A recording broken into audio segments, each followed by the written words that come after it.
yaitu Sic-Ut quod alienum non laedes, yang artinya gunakanlah hakmu sedemikian rupa sehingga tidak dirugikan orang lain. Prinsip ini bukan cuma teori kuno, tapi jadi fondasi hukum lingkungan global. Sebelumnya, kami satu tim merangkapkan 4 kelompok, yaitu saya sendiri sebagai moderator, Siti Zara Mahfuza dengan NIM B1124374. Lalu saya Farhan Adenata dengan NIM B1124392.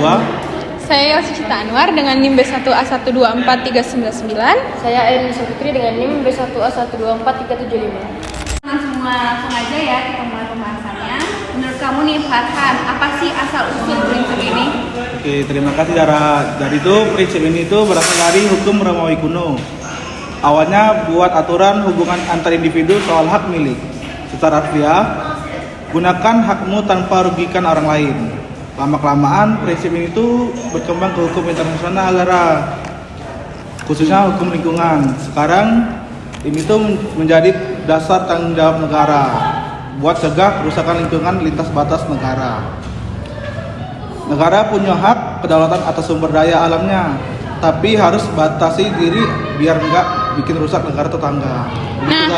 Bener banget nih. Ada loh contoh nyata dalam kasus Trial Smelter Arbitration tahun 1941 antara Amerika Serikat dengan Kanada.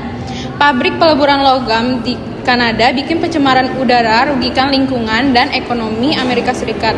Tribunal bilang tidak ada negara yang boleh pakai wilayahnya buat sebabkan kerugian lewat asap ke negara lain. Ini jadi tonggak besar buat hukum lingkungan internasional.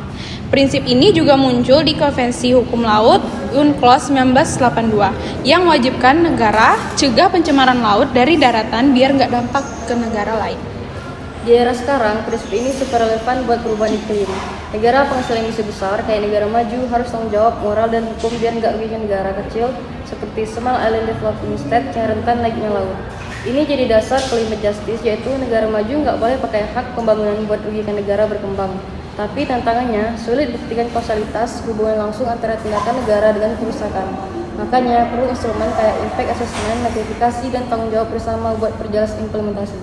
Wah, keren banget nih penjelasannya. Jadi prinsip ini tuh jadi fondasi hukum lingkungan internasional, itu jembatan antara kedaulatan negara dan tanggung jawab global. Ini diwujudkan keseimbangan hak dan kewajiban di era solidaritas ekologis. Terima kasih tim dan teman-teman yang sudah menonton. Jika ada pertanyaan, komen di bawah ya.